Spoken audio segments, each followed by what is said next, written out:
ভাই আমার কয়টা বাজার দেন না বাকিতে। আপা আপনার কাছ থেকে তো আগেরও বাকি টাকা পাই, আর গেছে মাসও আপনি যে রেটে টাকা দিবেন কইছেন ওই রেটে টাকা দিতে পারেন নাই, টাকা দিচ্ছেন আরো 10 দিন পর। এখন আমি আপনাকে বাকি বুকি দিতে পারবো না আপা। ভাই আমি তো জানি আগেরও বাকি আছে, এখন কি করবো কন? আমার ভাইরা না আইতাছে, ঘরে কোনো বাজার নাই, ওরে কয়টা তো রাইন্দা খাওয়াইতে হইব। দেন না আজকে বাকি, আমি আপনার শোধ করে দিব। দেখেন আপা, আপনি আগে বাকি টাকা শোধ করেন, তারপর আপনি আবার বাকি টাকা চাইলে তখন দেওয়া যাইব। আমার দোকানটাও তো চালান লাগে, আমার তো দোকানে মালটা উঠাইতে হইব নাকি, আমি কোনো বাকি টাকা দিতে পারবো না আপা। ভাই বিশ্বাস করেন ভাই, সত্যি আমি খুব কষ্টে আছি। আমার হাতে পরশু দিনের মধ্যে টাকা আইব, টাকাটা আইলে আমি আপনারে দিয়ে দিব। আজকে কয়টা বাজার দেন না আমার বিশ্বাস কইরা ভাই। না না আপা, আমি আর আপনার কোনো বাকি টাকা দিতে পারবো না। সিগারেট দেন তো। কি ব্যাপার আপু, তুমি এভাবে দোকানদারের কাছে বাকি কেন চাচ্ছিলা? আরে ভাই তুই আইসা পড়ছস? তেমন কিছু না, আসলে তোর দুলা ভাইয়ের তো এখন কাম কাজ নিয়ে একটু ঝামেলায় আছে, ঘরে বাজার সদাইও নাই। তুই আইসিস, তোর তো কিছু রাইন্দা খাওয়াইতে হইব, তাই ভাইয়ের কাছে আইছিলাম সদাই নিতে।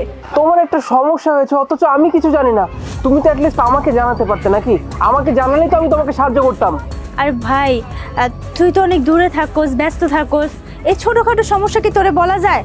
আর ঘরে এখন বাজার নাই, তুই তো আসছস, কিছু করতে হইব, তাই না পাইরা ভাইয়ের কাছে বাকি নিতে আইছিলাম। এই বিষয়গুলোকে তুমি ছোটখাটো কেন বলছো বলো তো আপু? তোমার ঘরে খাবার নেই, তুমি দোকানদারের কাছে এসে বাকি চাচ্ছ, দোকানদার তোমাকে কথা শোনাচ্ছে, তুমি বলছো এগুলো ছোটখাটো ব্যাপার, তুমি আমাকে জানালেই তো আমি তোমাকে সাহায্য করতাম নাকি? আর দোকানদার ভাই বললো তোমার নাকি এর আগে অনেকগুলো টাকা বাকি আছে, তো বাকি করে খাওয়ার কি দরকার ছিল? আমাকে বললেই কিন্তু সমস্যা সমাধান হয়ে যায়। আচ্ছা ভাই, আপুর কত টাকা বাকি হয়েছে? আগের পাই 1500 টাকা, আর তারও আগের 500 টাকা পাই এখনো, আর আজকে যদি আবার বাকি নেয় তাহলে আবারও তো বাকি টাকা পড়ে দেবো, বাকি টাকা তো বাড়বো। আমার তো একটা ছোট দোকান, আমার তো ব্যবসা বাণিজ্য করে খাওয়া লাগবে নাকি কোন? এত বাকি দিলে কি আমার সংসার চলবো? আচ্ছা ঠিক আছে, কোনো সমস্যা নেই, যত টাকা বাকি হয়েছে আর এখন আপু যা যা কিনতে চায় সমস্ত কিছু দিয়ে দিন, আমি এক্ষুনি আপনাকে টাকা পরিশোধ করে দিচ্ছি। ঠিক আছে ভাইজান, তাইলে আমার কোনো সমস্যা নেই, তাহলে আমি সদাই দিতে পারবো। আপা কোন চাল ডাল নুন তেল সব দিয়ে দিতেছি, আরো কিছু লাগবো? ভাই কয়টা আলু আর পেঁয়াজ নিয়ে নে, আজকে তোর লাগা অনেক ভালো করে তোর পছন্দের সবজিটা ওটা একটু রান্না করে দিব না আমি তোরে। আচ্ছা আপু, কোনো সমস্যা নেই, তোমার যা যা কিছু দরকার তুমি নিয়ে নাও। আর ভাই আপনাকে বলছি, এরপর থেকে আমার আপু এসে যদি কিছু চায় আপুকে দিয়ে দিবেন, আর টাকা নিয়ে একদম আপনি চিন্তা করবেন না, আমি আপনাকে দিয়ে দিব, কেমন? অনেক ধন্যবাদ ভাইজান আপনাকে, আপনার বোনটার দিকেও খেয়াল রাখা হইলো, আর আমার একটু উপকার হইলো। বাকি বুকি টাকা নিয়ে আর কোনো ঝামেলা করতে হইব না।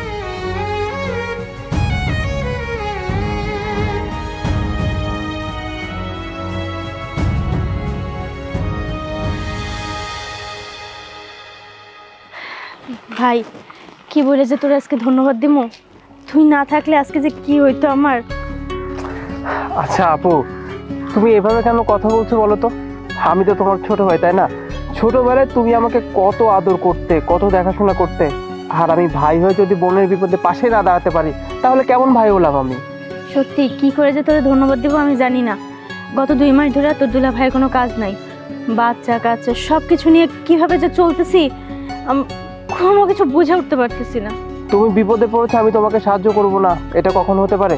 আচ্ছা বাদ দাও এসব কথা, তোমার জামাই কোথায়? তোর ভাইয়া তো ওই যে কাজের খোঁজে গেছে, এরকমই তো চলতেছে, এইভাবে করে কাজ করে যে 2 টাকা পায় সেটা দিয়ে সংসার চালাইতেছি।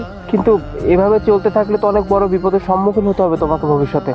এভাবে চললে টাকা পয়সা সব যদি শেষ হয়ে যায় তখন সবসময় তো আর আমি থাকবো না। আর সব থেকে বড় ব্যাপার, মানে আমার নাম্বার তো তোমার কাছে ছিল তাই না? তুমি বিপদে পড়েছো, আমাকে তো ফোন করতে পারতে, তাহলে আমি তোমাকে সাহায্য করতাম, কেন ফোন করোনি? তোরে ফোন দিমু, তুই ঢাকা শহরে থাকিস, তোর নিজের সংসার আছে, ওই জায়গায় যদি আমি ফোন দিতাম তোর বউ শুনতে পাইতো, আমি একটা লজ্জার মধ্যে পড়তাম না। এটা কোনো কথা বললা আপু? তুমি বিপদে পড়েছো আর আমাকে ফোন দিতে লজ্জা পাচ্ছিলে? আমি যদি জানতাম যে আমার বোন বিপদে পড়েছে আমি তো নগদে চলে আসতাম তোমার কাছে, কারণ তোমাকে সাহায্য করতে পারলে আমারও বেশ ভালো লাগতো। শোনো, এরপর থেকে যখনই বিপদে পড়বে আমার কথা মনে রাখবে, কেমন? এই নাও এগুলো ধরো আর ভেতরে চলো। চল তো এখানে বস ভাই, আমি তোর জন্য 1 গ্লাস পানি নিয়ে আসি, 1 কাপ চা বানাই দিব। ঠিক আছে যাও, চা বানাও আর বাসায় যা আছে ভালো মন্দ রান্না করো, আজকে দুজন মিলে আরামে খাবো। যাও। বেশি কিছু তো নাই, আমি সবজি আর আলু ভর্তা করতেছি, তোরে দেখার পর তো অনেক কিছু করতে মন চাইতেছে, কিন্তু কি করবো, হাতে তো টাকাও নাই, বাড়ি ভাড়াও এখনো দিতে পারিনি। ঠিক আছে আপু, আমাকে তোমার যা খাওয়ানোর সামর্থ্য আছে তুমি আমাকে সেটাই খাওয়াবে, একদম চিন্তা করবে না। আর দাঁড়াও, তুমি যেহেতু বললে ভাড়া নেই, নাও এই মাসের ভাড়াটাও আমি দিয়ে দিচ্ছি। আর পরের মাস থেকে একদম চিন্তা করবে না, আমাকে বলবে, কেমন? যাও।